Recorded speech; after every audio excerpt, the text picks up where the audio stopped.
almost forgot to share my screen.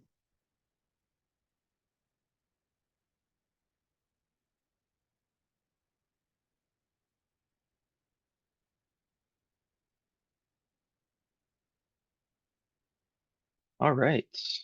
Hello, everyone. Welcome to today's Lunch and Learn. I am Jeremy. I'll be leading your the group today and answering any questions. We currently have no pre-submitted questions, so if anyone here has questions, please feel free to ask them in the chat, and I'd be happy to take a stab at them. So I'll give it a few minutes for anyone else to join, or if anyone has any questions, to type them up.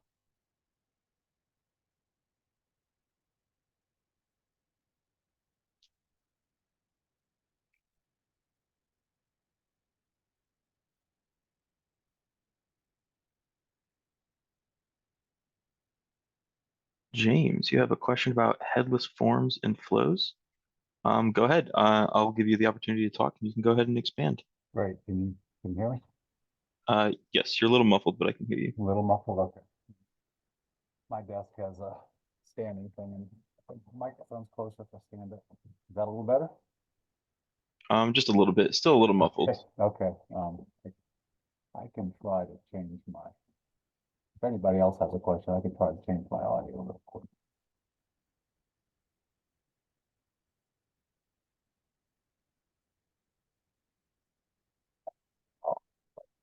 So you can hear me okay, right? Yes, Okay. it's actually a little bit better So, right now too than it was before. so So, headless, well, I don't know if I'm using the right term. What I mean is we have and just for context, we're just bringing up decisions. We don't have any production stuff yet. We're just bringing up our servers. I've been going through the training, so I'm fairly familiar with it, but so we're not very far along. So if some of the mhm. questions seem rudimentary, that's why. But what we're going to start off doing is converting some of our forms that are out there in PDF form to into decisions so that we start collecting statistics on those forms using extended functionality with the data types. So, but a lot of those forms they don't require any login whatsoever. You just click on a form, it brings up a PDF, and they either we have like a little JavaScript that'll mail it, or they just collect it off and then they send it as an attachment in an email, one of the two. How do we simulate that in decisions? Yet it goes in decisions to actually fill out the form and then do all the emailing and whatnot from decisions. Does that make any sense? Can you repeat what your goal is one more time, just so I can be What clear? we want to do is be able to basically get to a form in decisions without having to log in. Okay. So it's just anybody could hit this form and fill it out. And, there'll probably be a button on a form to send to whatever email they type in, and it'll do that. But then, because all we want to do right now is collect the information about, how many forms were done and all this stuff that we don't have currently. Okay. Got it. So you just want, any form that they can open, but they don't have to sign into decisions to be able to open the form. You just Or want them to be execute the able to. workflow that might be behind the form, or maybe Right. there's a little workflow that we do before or after the form is, filled in. Got it. Got it. Okay. Um, well, I think really I guess what I'm gathering from this. So, yeah, obviously we're avoiding this so we don't have to click on here. Um, I know in some of the things, like within a dashboard, if you have like a dashboard added, and this was did you do the financial lending? I know you're doing a lot of the training ones. I haven't gotten to that one. Okay, so this one we talk. I think this the one. I don't know if I have it on here at the moment. Maybe I have it set somewhere. Here, just okay. Here we go. So we have this Right. like as an example here as like a landing page, right? Mm-hmm. Um, and when you click on the Get Started button, it'll Right. start running and populate that flow. Right. Um, but with the way that you can actually add this, when we add something, you can create integration, integration details. With the integration details, you actually Hmm. have these like URLs, and the URL that'll bring you to this form has a Chrome equals none option. Right. But you can set these so that they're viewable by a guest, and there's some configuration you'd have to do to set that up. But if you have it set so it's configurable and viewable by a guest, Hmm. you can actually take this URL, Hmm. and instead of Chrome equals none, if you change it to Chrome equals off, it'll display, and this is a different dashboard, but Right. it'll display that dashboard without the decision stuff at the top, so you don't have that view. And if you make it viewable by a guest, then that guest doesn't need to log into decisions to access this dashboard and then Right. open up that form so that they can run the form. So it kind of it'll do that same thing. I don't know if you necessarily need a page in order to do that, but Right. that's the idea here is it would be this image instead, and I don't have that set up on a dashboard at the moment. Um, but the idea is the same thing. It would just be this, it would just be that image instead. And I click get started and I can complete that form without Right. having to log into decisions. So Right. you'd have to set that set it so that the URL is coming from the guest perspective so that Hmm. guests can use it. And you also have to allow guests to access that uh, in security and stuff too. But Okay. if that's what you have, then that'll allow people that without signing into decisions to access their any like dashboards or things like that without needing to directly open up decisions, log in, do the workflow Gotcha. catalog and stuff like that. Gotcha. And is all that like the additional setup, is that all gone over in that specific sprint Um, or the did they? specifics about the like guest settings, I don't Right. think are, but Okay. everything else is like we talk Yeah, about, I did. adding the dashboard, Right. going to the integration details and getting the URL and like all that stuff we do discuss Okay. it's in the financial lending training sprint. Okay. I'll take a look at that. Actually, they gave us a copy of that at the last submerse I was in, so I've got an Oh, actual there you copy of the finished one, so I can deconstruct that and see what's going on there. go. Okay. Yeah. I'll do that. Um, I had one more question, and I know this is probably a very simplistic question, but on forms, when you have a drop down, if you've got another drop down that's dependent on the first drop down, let's say you pick projects and then you only want funds for funds, and then you only want projects within those funds. How do you set that project one up to rely only on the fund that was chosen? In other words, if the project drop down is dependent on, is that like a filter option on the drop down, or is it an active, like one of So those, you're saying what? So we got a drop down, right? This yeah, this one has car, plane, train, right. right? And you said if someone picks train, you want a different All the like a types of different trains, right. got it in Only like the a types of separate trains, drop like down. there's a table that has all the trains, all the cars, by that, but then you just want to select the trains just because that's what they selected before. I would imagine you would do this in an active form flow. I don't think Yeah, there's a that's what I direct was setting. thinking. Okay, Um, but or a I think filter. the idea would be like some kind of, and you could do maybe a string match or, um, if you have a lot of different things, right? Because we said it was what cars, plane, train, or something like that, Mhm. right? And you can actually have it check the chosen travel transportation method. Right, Um, Selected item. So it's whatever they right, right, selected, right? And then it'll check that for each of these matches. And then right. based on that, you can, populate with your like set value or something like that. Or not set control value,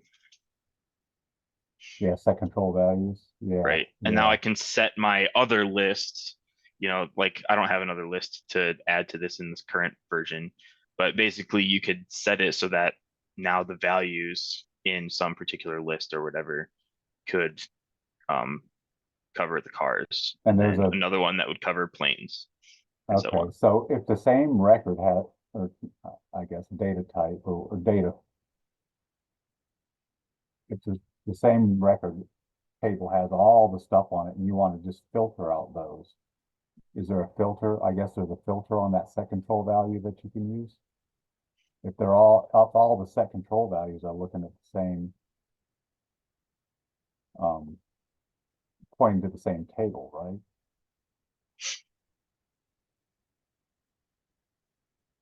I guess I'm getting a look, because I know you split it out based on that, but then how do you actually select it off the table? Like say it's a table, a database table behind the scenes that you're actually selecting just these rows for this particular project. Because let's say all the funds and projects are going to be on one table.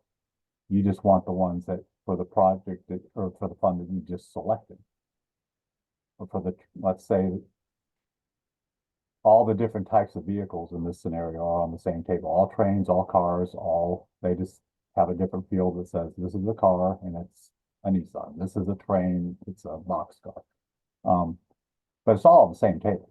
And Hmm. once you get it down to that first, you say, okay, I'm looking for trains now.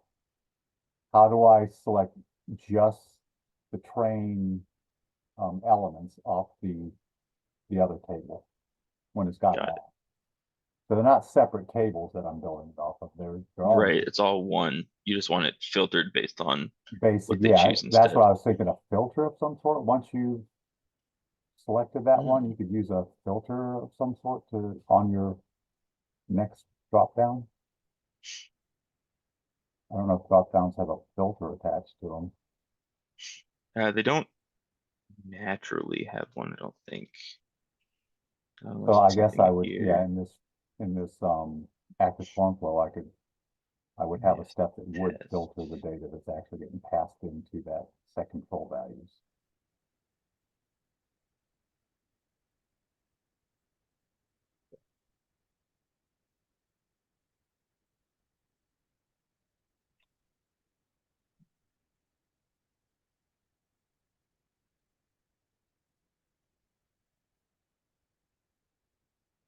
Let me try this real quick.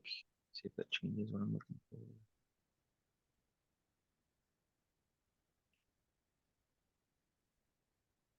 Okay, I'm gonna try this again. Let's see.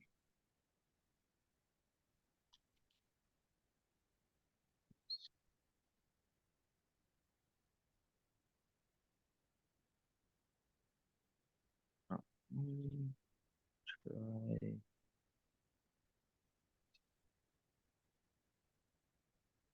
Okay, there we go. Okay, I just didn't have it the way I had it. So my original was set to static, and that's why I wasn't actually giving me this option Okay. here.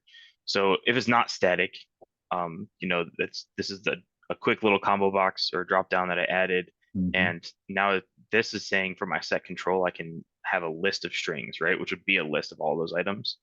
So Mm-hmm. then if you have something that's like your table or whatever, you could Mm-hmm. probably use like a fetch entities to fetch that Right. table and then Right. filter it based on fetch criteria. Right. Um, And then just and do then that. have Right. that fetch criteria go Yeah. to set Okay. the item Yeah. source on that. Yeah. So then it'll be one of these for cars, one of Right. these for trains, and so on and so Mm-hmm. forth. Mm-hmm. Yeah. Um, Yep. and there's probably ways to, you know, double up things or to kind of Yeah. Yeah. Once I can get um, a you working know, thing going, speed I it could. along. Like I'm Right. not saying this may not be the most efficient way, I guess is what Right. I'm That leaning towards, definitely makes sense. I but it's a mean, start at least. yeah. Okay. That's kind of what I was figuring you would need to do. I just wondered if there was like something on the drop down itself that would automatically filter based on another. I figured it probably would be a form control though, some Yeah. sort. Okay. I think I could muddle my way through and figure that out then. Just thought I'd Yeah, ask. I think that's the key there. So you just need your drop down on your form to just be a data name of whatever type you're looking at. And then from there, Hmm. that should allow you to filter and select in an active form flow. Okay. Sounds good. That's all I had for today. Thanks.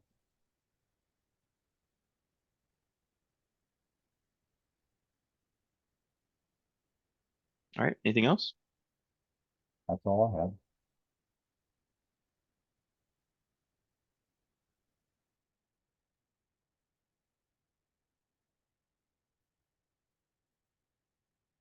All right. Well, there is currently no one else in here waiting today, so I don't think we have any other questions either. Um, I guess we can just give it like another minute or so, see if anyone else will join in and ask any last minute questions. I guess Otherwise, I think we could be done for the day. You have another I, question? if there's no one else asking a question, I've Yeah, got you're something that was just kind of, I was working on trying to figure out. you're the only one in here today so far, Okay, so cool. So definitely we're going to be putting our university, seal on all of our forms that we do. mhm. That's just for branding. So how do I get an image into decisions? I already kind of found where the images are. Um, not really seeing an add image. Is there a standard way we get our own images into decisions that we could, so that we can reference those, or that they show up when you're selecting images, like for an image on a So form or something like that? so you're just saying like more than just kind of placing an image Yeah, like filter or an image there, right? More right. than just that. We're going to place it there, but I want it to be selectable from, because we're going to use this all the time. So I want it to Right. be, this image to be in decisions. I Got want to it. be able to select it instead of having to go find it out on the server somewhere. Yes. Got it. I know what you're talking about now. 1 second then. I know there's a way to do this. Just need to refresh my memory. They find in like the settings designers where the images are. I don't know how to do it, or if that's where.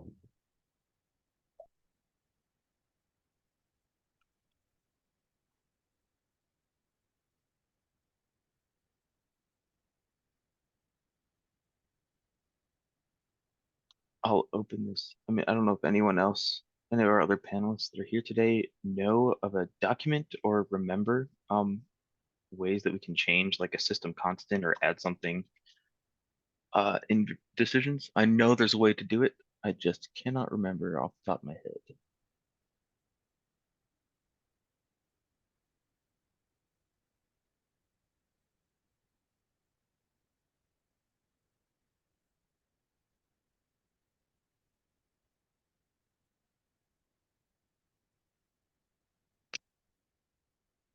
Oh, I just, um, there is, if you go into your documentation, there is, I typed in image, there is a little section on uploading custom images, but I'm not sure. Yeah, okay. I do think this will go over for me.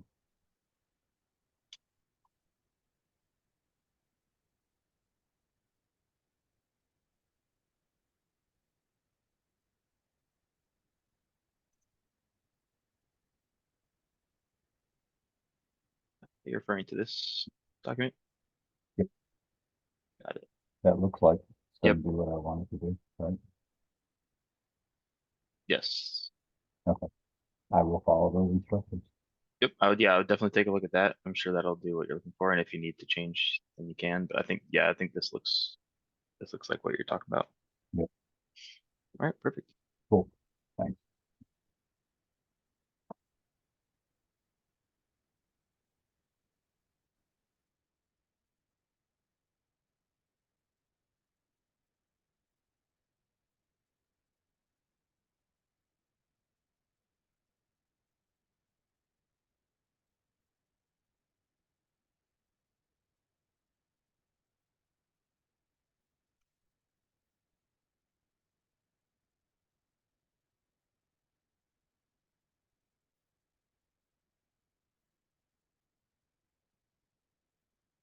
All right. Well, thank you for all your questions today, James. Hopefully that helped. And if you got anything else, feel free to ask, and we'd be happy to help and join another lunch and learn. Tomorrow we've got Robert leading, so he'll be able to answer some more questions if we get any more. But thanks for joining our lunch and learn today, and we'll see you all next time. All right, have Thanks, a good one. Jeremy. Thank you.